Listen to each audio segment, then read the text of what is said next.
ওই হাসিনা আবারও নৌকা মার্কা শাড়ি পরে দেশে আসবে। কি মনে করছেন? ইউনূস বলতেছে আমি পদত্যাগ করতেছি। এই সমস্ত বিষয় দেখে মনে হচ্ছে যে বাঙালির সোজা করার জন্য হাসিনাই ঠিক আছে। কথা বল না কে মারের ওপর ওষুধ মেয়েরা ভালো জাতি না তো, ভালো থাকতে চায় না ভাই। সাবধান হন, সুযোগ এসেছে। সচেতন ভাবে জাতীয় ঐক্য যদি টিকে রাখতে না পারি, বাংলাদেশের ভবিষ্যৎ অন্ধকার। সেনাবাহিনী যদি ক্ষমতা নেয় আবারও স্বৈরাচারকে দেশে ঢুকাবে, ওই হাসিনা আবারও নৌকা মার্কা শাড়ি পরে দেশে আসবে। কি মনে করছেন? ভারতের চক্রান্ত ষড়যন্ত্র কম নয়। এই জন্য বলছিলাম ক্ষমতা পাইয়াই 2 দিনের উপদেষ্টা অহংকার করবেন, অধপতন হবে। রসুল বলেছেন পতনের মূল হলো অহংকার। অহংকার যাদের ভেতরে ঢোকে এরা টিকে থাকতে পারে না, এদেরকে ধ্বংস করে দেয়। আরো জোরে বলেন। আজকে আমাদের দাবির শেষ নাই, আন্দোলনের শেষ নাই। নিজেদের মধ্যে ফাটল। মেয়র ইশরাক সাহেব রাস্তা বন্ধ করে মেয়রের জন্য জোর করে রায় নিয়ে মেয়র হলেন। এতদিন আমরা বললাম যে নির্বাচন হলো অবৈধ। হাসিনা যত নির্বাচন করতে সব কি অবৈধ। এখন বলেন তো অবৈধ যদি নির্বাচন হয় মেয়র কি বৈধ হয়? কথা কর না কে? আচ্ছা বাবা যদি অবৈধ হয় সন্তান বৈধ হয়?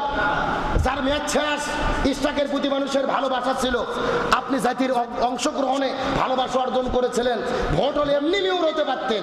এই যে মত তৈরি করে জাতির মধ্যে বিশৃঙ্খলা, সামনে যেই ভবিষ্যৎ আসতেছে এই অনুর যদি ক্ষমতা ছাড়ে বিপদ আছে না নাই?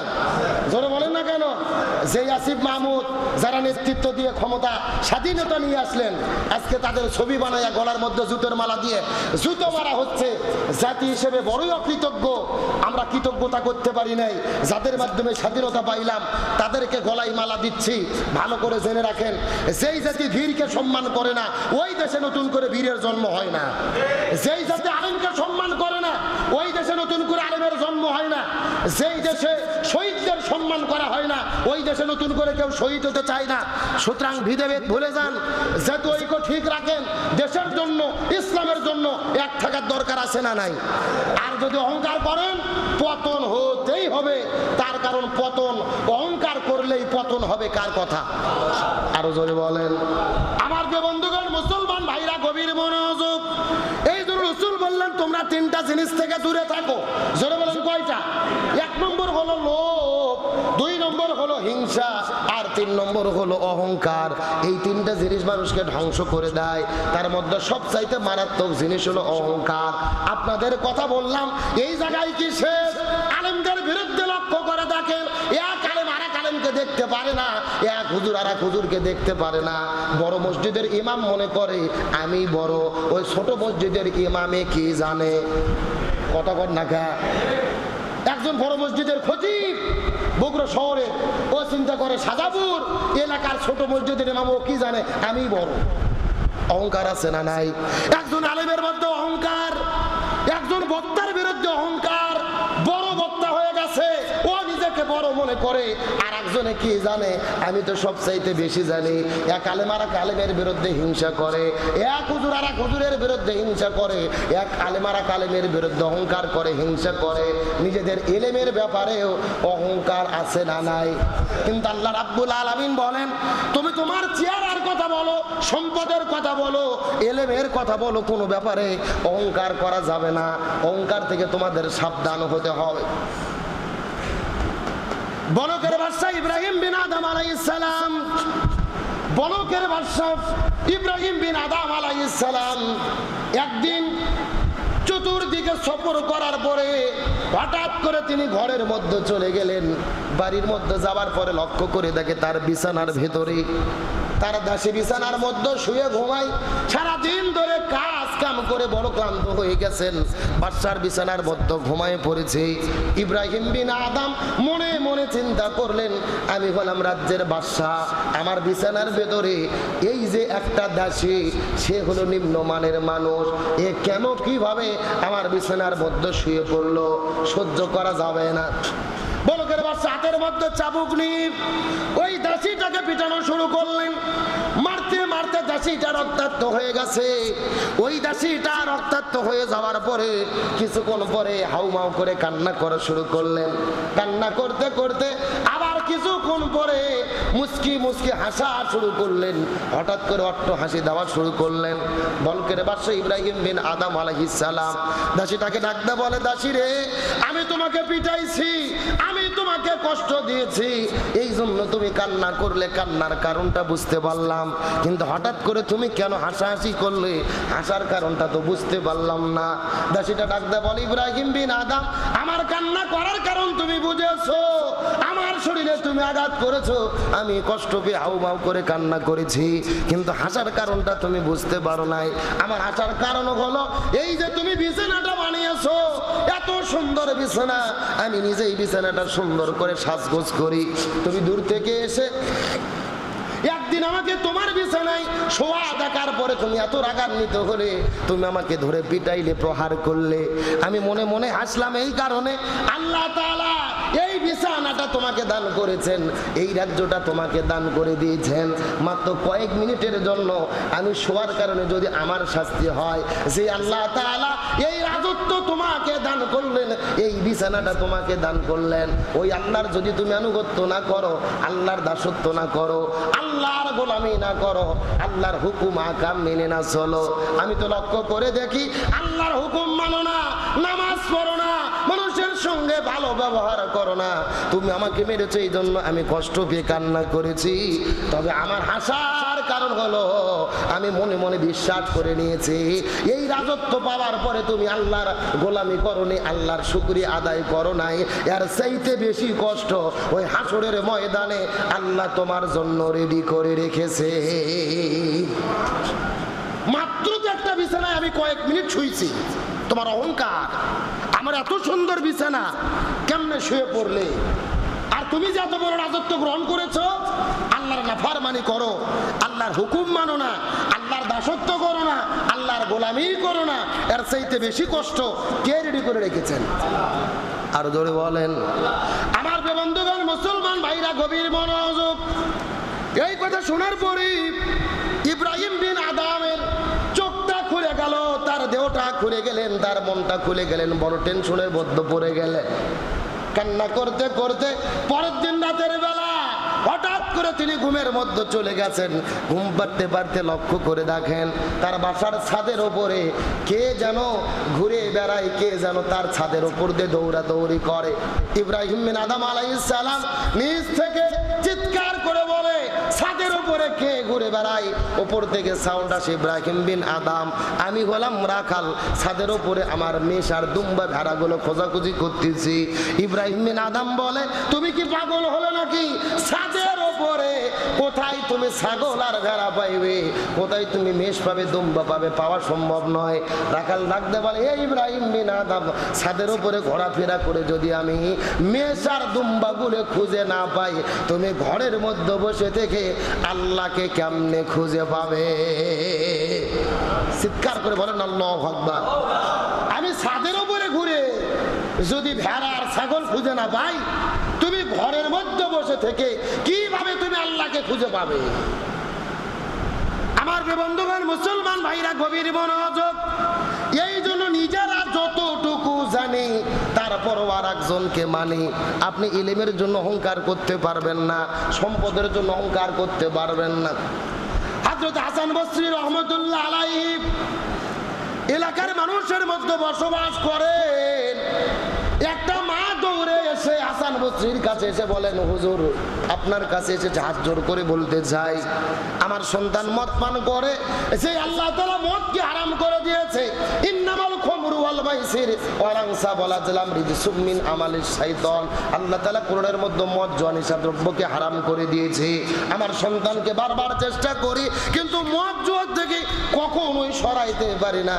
আপনি একটু আমার সন্তানকে হাত ধরে তওবা করান, যেন আমার সন্তান দ্বিতীয়বার মদ পান করতে না পারে। হাসান বসরি রহমতুল্লাহ আলাইহি মায়ের কথা শোনার পরে, সন্তানের কাছে যাওয়ার পরে হাত ধরে তওবা করালেন, খবরদার খবরদার, তুমি মদ পান করতে পারবা না। এই কথা বলার পরে তওবা করেছে। পরের দিন আবার দেখা গেল তওবা করার পরে আবারও মদ পান করেছে। আবারও মা কান্না করে করে হুজুরের কাছে চলে যায়, হুজুর আর একটা বার তওবা করান, আমার সন্তান যেন নেশাদ্রব্য ছেড়ে দেয়। আবার হুজুর পরের দিন গেলেন, আবার তওবা করালেন। আবার পরের দিনে মদ পান করলেন, আবার তওবা করালেন। 1 নয় 2 নয় 3 দিন পার হয়ে গেছে। চিৎকার করে বলেন তো দেখি কয় দিন? 3 দিনে 3 বার তওবা করানোর পরে ওই ছেলেটা আবার মদ পান করে, আবার নেশা দ্রব্য পান করে। মা আবার এসে বলে, হুজুর আর একটা বার তওবা করান, আমি আমার সন্তানটাকে মদ আর নেশা দ্রব্য থেকে সরাইতে পারি না। হুজুর রাগ করে যায় নাই। পরের দিনে আল্লাহর ডাকে সাড়া দিয়ে মদ পান করতে করতে এই জমিন থেকে বাচ্চাটা বিদানে চলে গেল। ওই সন্তানটা মদ পান করে জমিনের মধ্য থেকে বিদানে চলে গেল। কান্না করে করে মা এসে বলে, হুজুর আর আপনাকে তওবা করাতে হবে না, 3 বার তওবা করেছেন আমার সন্তানকে, কিন্তু মদ পান করা বন্ধ করে নাই। মদ পান করতে করতে দুনিয়া থেকে বিদায় চলে গেল। হুজুর আগামীকাল সকালবেলা আমার সন্তানের জানাজা, আপনি জানাজার নামাজ পড়ার জন্য চলে যাবেন। আপনার ইমামতিত্বে সন্তানের জানাজাটা আদায় করাই নিতে চায়। আমার মনে বলে, আমার সন্তান যত অন্যায় করেছে, অপকর্ম করেছে, পাপ কাজগুলো করেছে, আপনি যদি আমার সন্তানের জন্য জানাজা পড়ে দোয়া করে দেন, আমার মনটা বারবার বারবার ডেকে বলে হয়তো আমার সন্তানকে আল্লাহ তাআলা মাফ করে দিতে পারে। হাসান বসরি ডাকতে বলে, সাবধান, তোমার সন্তানকে তোমার কথা মতো 3 দিন ধরে তওবা করেছে, তোমার সন্তান মদ পান করা বন্ধ করে নাই, আমি তোমার সন্তানের জানাজায় যাব। একদম তোমার সন্তানের জানাজা দিতে পারবো। আমি যদি আজকে তোমার সন্তানের জানাজায় যাই, আগামীকালকে জিনা ব্যভিচারিণী মানুষ মারা যাবে, আমার কাছে জানাজার জন্য আসবে, তারও জানাজা পড়াতে হবে না, আমি তোমার সন্তানের জানাজা পড়াবো না, তুমি চলে যাও। হয় তোমার সন্তানের জানাজা পড়াও, না হলে কবরের মধ্যে বিনে জানাজায় দাফন করে দাও, আমি তোমার সন্তানের জানাজা পড়তে পারবো না। আমি এত বড় হুজুর, আমি হাসান বসরি, এলাকার মধ্যে আমার একটা সুনাম আছে, মানুষ আমাকে খারাপ বলবে, আমি তোমার সন্তানের জানাজায় যাব না। এত বড় হুজুর, এত বড় আলেম, তোমার সন্তানের জানাজা যাব না, ভেতরে কি আছে? কথা বলেন না, ভালো করে বোঝেন। পাপ করেছে এই জন্য যাবেন না, ঠিক আছে। আমি এত বড় হুজুর, আপনাদের মন্ডলপাড়া কেন্দ্রীয় মসজিদের খতিব, আমার এত সম্মান, আপনারা এত ভালোবাসেন আমাকে, অথচ একটা মদ পানকারী ছেলে মারা গেছে, ওই জানা যায় না, এটা আমার পক্ষে হতেই পারে না। এত বড় আলেম, আমি ওখানে যেতে পারি, এর দ্বারা অন্তরে কি ফুটে ওঠে? আরো জোরে বলেন। আর অহংকার হলো কিসের মূল? আরো জোরে বলেন না। ধ্বংসের মূল, পতনের মূল। যারা যুগে যুগে অহংকার করবে তারাই ধ্বংস হবে। সে যত বড় প্রধানমন্ত্রী হোক, যত বড় নেতা হোক, যত বড় খেতা হোক, আর যত বড় হুজুর হোক না কেন, অহংকার করলে তার পতন ঘটায় দেবে কে? আরো ধরে বলেন। এই যে অহংকার করা, খবরদার। তাবারাকাল্লাযী বিয়াদিহিল মুলক ওয়া হুয়া আলা কুল্লি শাইইন কাদির। আল্লাহ তাআলা বলেন, তাবারাকাল্লাযী বিয়াদিহিল মুলক, এই যে আসমান জমিন সব কিছু রাজত্ব, ক্ষমতা, পাহাড়, কর্তৃত্ব সবকিছু হলো আমি আল্লাহ আমার হাতে। সুতরাং অহংকার আমি করব, আর কারো অহংকার করা যাবে? গত 2 দিন আগে বিএনপির একজন নেতা, নাম হলো দুদু সাহেব, উনি বক্তব্য দিয়েছেন যে বিএনপির নেতা কর্মী একসাথে যদি প্রসব করে, ওই প্রসবের ছোটে ওই হাসনাত আব্দুল্লাহরা বঙ্গোপসাগরে ভেসে চলে যাবে। নাউজুবিল্লাহ বলেন। কতটা অহংকার, কতটা দাম্ভিকতা! যদি প্রসব করি, প্রসবের ছোটে ওই জুলাই বিপ্লবের হাসনাত সার্জিসেরা বঙ্গোপসাগরে ভেসে চলে যাবে, বঙ্গোপসাগরে নিমজ্জিত হবে। জনগণ জানতে চায়, এতই প্রসবের আপনাদের স্পিড, আর প্রসবের এত স্রোত গত 16 বছর কোথায় ছিল? কথা বলে না কেন? অনেকে প্রশ্ন করতেছে, গত 16 বছর কই ছিলেন? এই প্রসবের কর্মসূচি ছিল না কেন? এত নেতা কর্মীর প্রসব করে একটা বালির ট্রাক সরাতে পারেন নাই।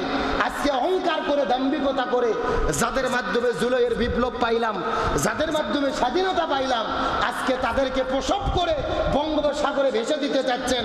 এটা অহংকার, দাম্ভিকতা ছাড়া আর কিছু হতে পারে না। আর অহংকার হলো কিসের মূল? পতনের মূল। যারা বলেন অহংকার কিসের মূল?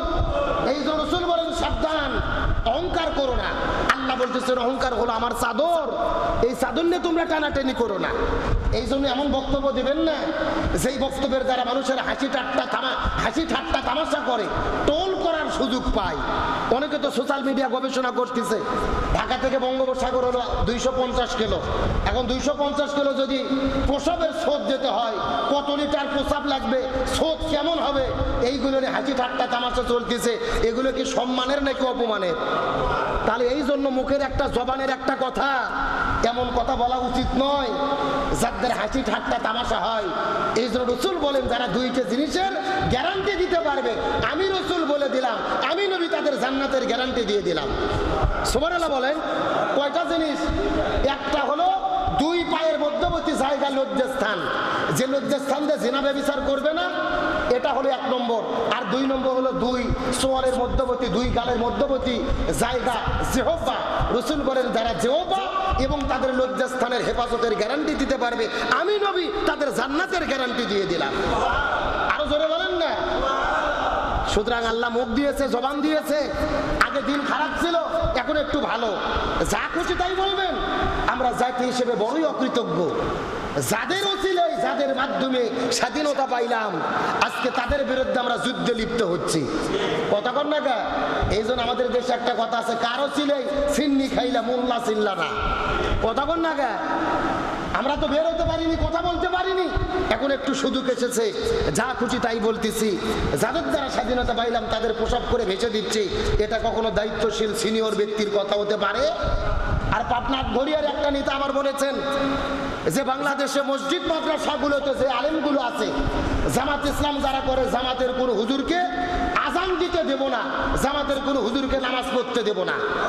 কত বড় জালেম, কত বড় জাহেল। বলতেছে জামাত যে হুজুরগুলো করে, জামাতের ইমামদের নামাজ পড়াতে দেব না, মসজিদের আজান দিতে দেব না। চিৎকার করে বলেন মসজিদের মালিককে। আরো জোরে বলেন। এখন আপনি ক্ষমতা পাইছেন, আজান দিতে দেবেন না, নামাজ পড়াতে দেবেন না। আমার তো মনে বলে গত 16 বছর আওয়ামী লীগ স্বৈরাচার করেছে, কোন নেতা এত বড় বক্তব্য দেওয়ার সাহস পায়নি। কথা বল না। আজকে যা খুশি তাই বলতেছেন। আল্লাহর কোরআন বলেন ওমা আজলাম মিম্মান মানা মাসাজিদাল্লাহ, যারা আল্লাহর মসজিদে আযান দিতে, নামাজ পড়তে বাধা দিতে চায়, এরাই হলো সবচাইতে বড় জালেম। এরা সবচাইতে বড় কি? সবচাইতে বড় জালেম। আপনি নামাজে বাধা দেবেন, আজানে বাধা দেবেন। নামাজ তো আল্লাহর, আজান তো আল্লাহর। আপনি দলের জন্য অন্ধ হয়ে গেছেন, যা খুশি বক্তব্য দিচ্ছেন। আজকে অফিসে হামলা চালিয়ে কোরআনে আগুন লাগিয়ে দিয়েছেন। কোরআনে যারা আগুন দিয়েছে তারা শুধু কোরআনে আগুন দেয়নি, তারা পৃথিবীর 200 কোটি মুসলমানের কলিজায় আগুন ধরে দিয়েছে। আমরা ইমানদার মুসলমান হিসেবে কোরআনের আগুন লাগানোকে সমর্থন করতে পারি, আলেমদের বিরোধিতাকে সমর্থন করতে পারি। আর একটা নেতা আছে ফজু পাগলা। জোরে বলেন কি পাগলা? ফজলুর রহমান ফজু। সারাটা দিন মুখের মধ্যে যা আসে তাই বলে। গত 3-4 দিন আগে একটা টক শোতে বলেছে যে বাংলাদেশে যারা আলেম আছে, হুজুর আছে, এদেরকে আমি দাম দেই না, টাইম দেই না। কারণ আলেম ওলামা 500 টাকা 1000 টাকা এদের কিনতে পাওয়া যায়, এদের কোনো কমন সেন্স নাই, এদের আমি পাত্তা দেই না। আলেম ওলামা দেশটাকে অন্ধকার জগতে নিয়ে যেতে চাই, এই দেশে অশান্তি করতে চাই। জোরে বলেন নাউজুবিল্লাহ। এখন বলেন যারা আলেমদের বিরুদ্ধে কথা বলে এরা কি ভালো মানুষ? আল্লাহর কোরআন বলেন উতুল্লিন বাদা যালিকা জানিম, যারা আলেমদেরকে অপমান করে এরা বৈধ সন্তান হতে পারে না, এরা পিতৃ পরিচয়হীন অবৈধ জারদ সন্তান। আপনি বলতেছেন আলেমদের কমন সেন্স নাই, 500-700 টাকায় কিনতে পাওয়া যায়। ভালো করে মনে রাখেন, এই আলেম যদি না থাকতো জন্মের পরে আপনাদের কানে আজান হতো না। এই আলেম যদি না থাকতো আপনার বাবা মার বিয়ে হতো না, আপনারও জন্ম হতো না, আপনিও বিয়ে করে স্ত্রীকে নিয়ে আনন্দ করতে পারতেন না। আলেম যদি না থাকে মরার পরে জানাজা হবে না। এমন দল করেন, এমন নেতার পেছনে ঘোরেন, যেই নেতাকে সুরো ফাতে পড়তে দিলে 6 বার প্রসব করবে। কথা কন না কে? আর আলেমদের বিরুদ্ধে বড় বড় বক্তব্য দেন। সুতরাং এই ফজু পাগলার ব্যাপারে সিদ্ধান্ত নিতে হবে। আলেম সমাজকে, আলেমদেরকে কটাক্ষ করে যেই কথা বলেছে, ক্ষমা না চাওয়া পর্যন্ত একে বাংলায় বয়কট করতে হবে। মরে গেলে জানাজা আলেমের দ্বারা হবে না। আমরা কি আর জানাজা পড়বো? কেন? তুমি তো আলেমদের বিদ্বেষী। আমরা তারেক জিয়াকে বলতে চাই, আমাদের বগুড়ার কৃতি সন্তান, এই সমস্ত ছুটকে ফাটকে ফজু পাগলা আর যারা আজানে কামত বন্ধ করে, এই নেতাদের গলা ধাক্কা দিয়ে দল থেকে বের করে দেন, না হলে আরও ধ্বংস হবে, দলকেও 12টা বাজায় ছাড়বে। সবাই কিন্তু খারাপ না, কিন্তু কিছু কিছু নেতা খারাপির কারণে পুরো দলের ওপরে প্রভাব পড়ে। সুতরাং আমরা পরিষ্কার করে বলি, ইসলাম বিরোধী, আলেম বিরোধী আমরা সহ্য করব। এই ফজু পাগলা আবার বলেছে আলেমদের স্ত্রীদেরকে, তোমরা যারা আলেমদের স্ত্রী আছো, খবরদার পেটের ভেতরে এই আলেমদের সন্তান নেবা না। নাউজুবিল্লাহ বলবেন না? বলতেছে আলেমদের কমন সেন্স, এরা হলো জাহেল, এরা সন্তান উৎপাদন করে সন্তানগুলোকে জঙ্গি বানায়া দিচ্ছে, প্রতি শুক্রবারে নামাজ পড়ি মিছিল শুরু করে। সুতরাং আলেমদের সন্তান তোমরা পেটের মধ্যে ধারণ করো না। ফজু পাগলাদেরকে বলতে চাই, আলেমদের সন্তান জমিনে আসে, আলেম হয়, আলেমরা আছে দেখে এই পৃথিবী টিকে আছে। রাসূল বলেছেন আল্লাহকে আল্লাহ বলে স্বীকার করার একজন ব্যক্তি যতদিন থাকবে এই পৃথিবীতে ততদিন কিয়ামত হবে না। সুতরাং আলেম ওলামা আছে দেখে এখনো কিয়ামত হচ্ছে না, আর তোমরাও বেঁচে আছো, গরম গরম বক্তব্য দিতে পারতেছো। যা খুশি তাই বক্তব্য দাও, মুখে লাগাম দিয়ে কথা বলো। যে কথা বললাম, রাসূল বললেন দুইটা জিনিসের হেফাজত করো। কয়টা জিনিস? 1 নম্বর লজ্জাস্থান, 2 নম্বর তোমাদের জবান, মুখের জিহ্বাকে হেফাজত করো। এই দুইটা জিনিসের হেফাজত না করতে পারলে জাহান্নামে যেতে হবে। আর রাসূল বলেন এই দুইটা জিনিসের হেফাজত করতে পারলে আমি নবী জান্নাতের গ্যারান্টি দিয়ে দিলাম। সুবহানাল্লাহ বলেন। আমার বন্ধুগণ, মুসলমান ভাইরা, গভীর মনোযোগ। আমি আপনাদেরকে আলোচনা করতেছিলাম, রাসূল কারীম সাল্লাল্লাহু আলাইহি ওয়াসাল্লাম বলেছেন 3টা জিনিস থেকে তোমাদের বিরত থাকতে হবে। চিৎকার করে বলেন কয়টা?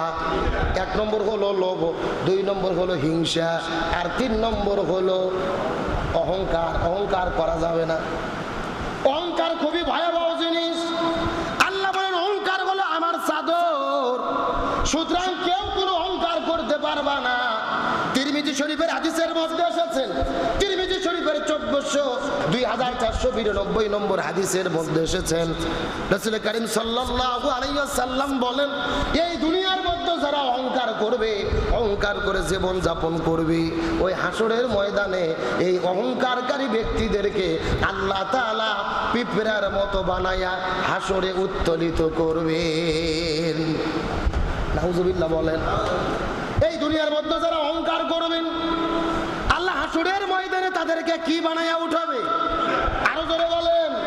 আল্লাহ তাআলা অহংকারী ব্যক্তিদেরকে পিঁপড়া বানায়া হাসরের ময়দানে উত্তোলিত করবেন। হাদিসের মধ্যে রাসূল বলেন অহংকারকারী ব্যক্তিদেরকে হাসরের ময়দানে আল্লাহ রাব্বুল আলামিন জাহান্নামের ভিতরে তাদেরকে খাইতে দেবেন জাহান্নামের রক্ত এবং পোষ। রক্ত এবং পোষ হবে তাদের খাদ্য। আর আল্লাহ রাব্বুল আলামিন অহংকারী ব্যক্তিদেরকে ওই জাহান্নামের ভিতরে একটা জেলের মধ্যে বন্দী করবেন, যে জেলের নাম হলো বুলাস।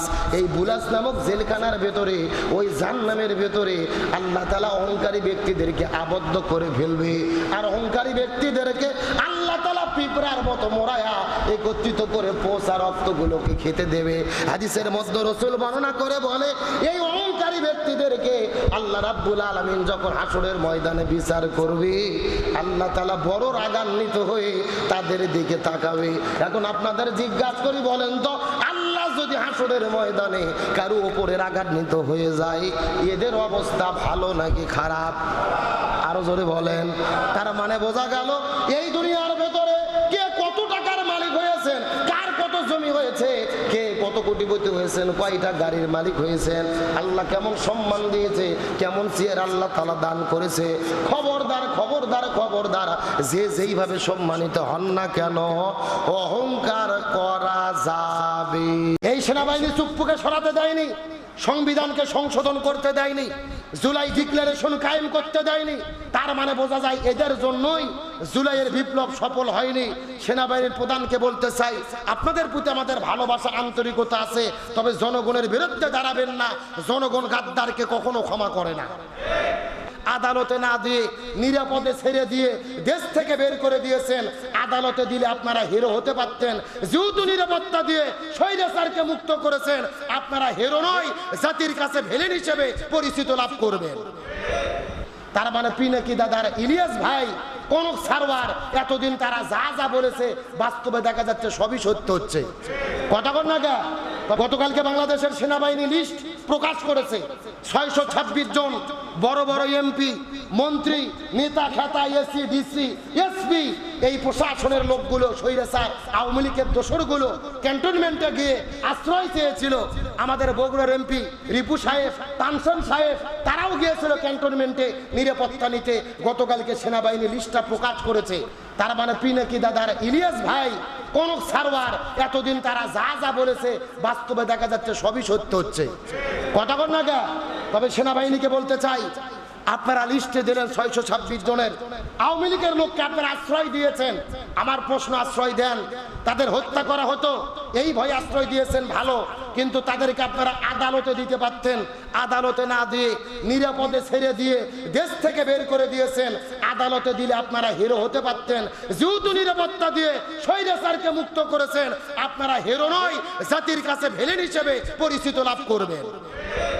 স্বৈরাচার আওয়ামী লীগের দোসর যারা পালিয়ে গেছে চোরের মন কি? কতক্ষণ চোরের মন? তাহলে যারা ভয়ে পালিয়ে গেল ক্যান্টনমেন্টে, এদের দোষ আছে না নাই? এরা গণহত্যা করেছে দেখেই তো ভয়ের ঠেলায় পালিয়ে গেছে। তার মানে বোঝা যায় এরা প্রত্যেক অপরাধী।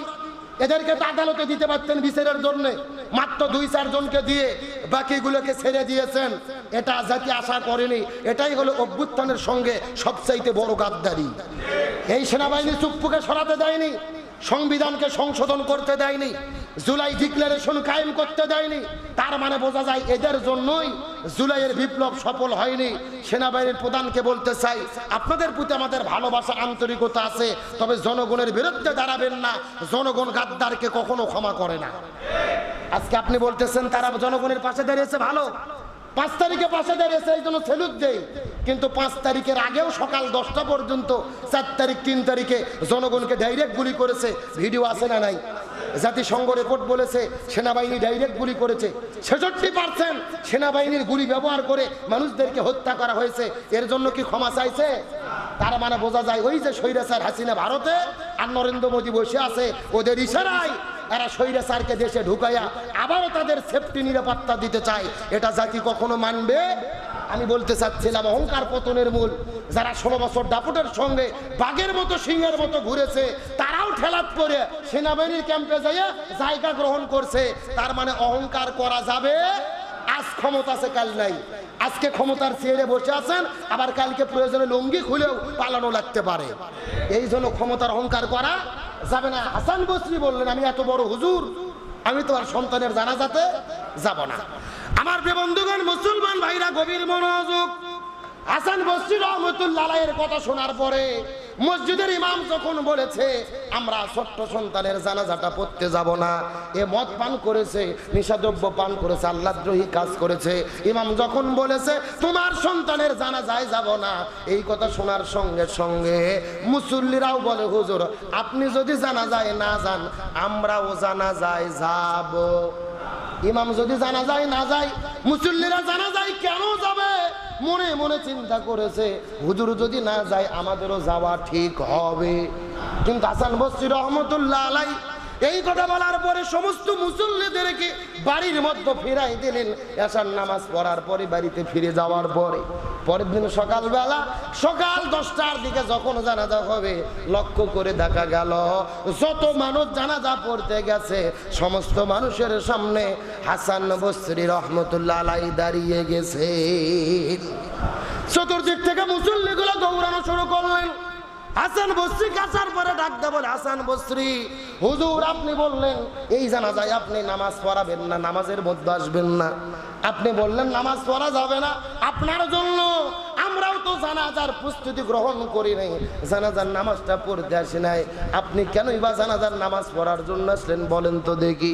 হাসান বসরি রহমতুল্লাহ আলাইহি বলে, এ মুসল্লিরা আমি গতকাল আসার নামাজ পড়ার পরে যখন ঘোষণা করে দিয়েছিলাম আমি এলাকার বড় হুজুর, আমি তার জানাজায় যেতে পারবো না, কিন্তু রাতের বেলা ঘুমের গরিব আমি যখন স্বপ্নের মধ্যে চলে গেছি, আল্লাহর পক্ষ থেকে নবীজি স্বপ্নের মধ্যে আসার পরে আমাকে ডাকতে বলে, হাসান বসরি তুমি একজন আলেম হয়ে এমন ঘোষণাটা কেমনে তুমি দিলা?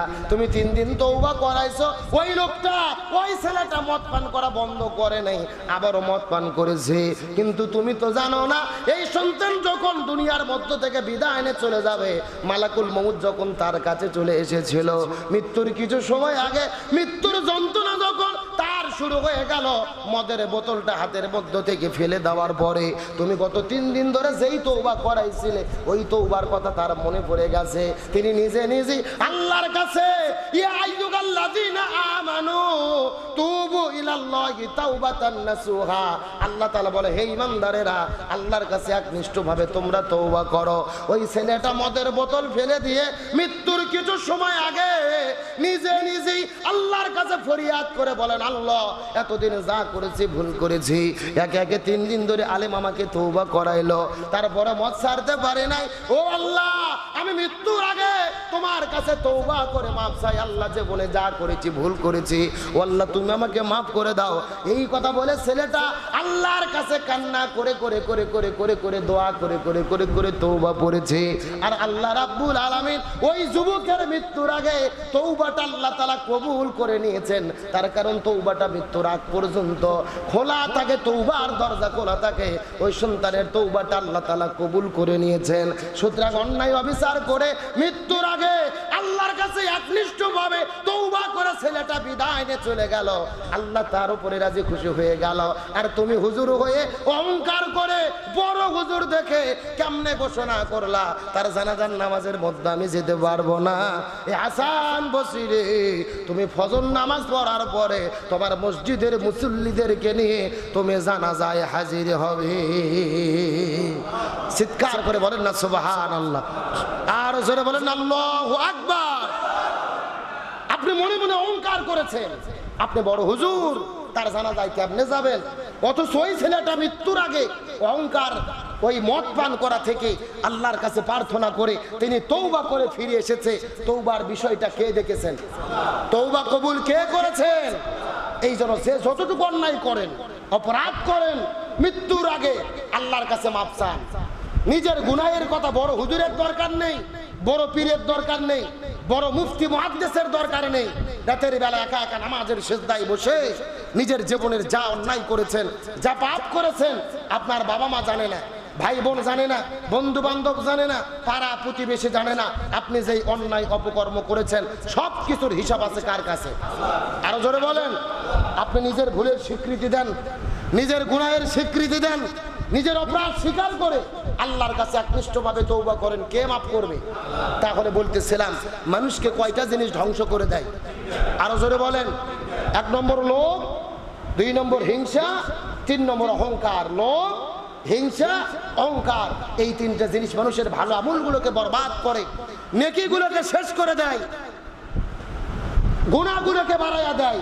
এও জগৎ ধ্বংস হয়, পরজগৎ ধ্বংস হয়। সুতরাং লোভ, হিংসা, অহংকার এই 3টা কাজ থেকে আল্লাহ তাআলা আমাদেরকে হেফাজতে থাকার তৌফিক দান করুক। বলেন আমিন।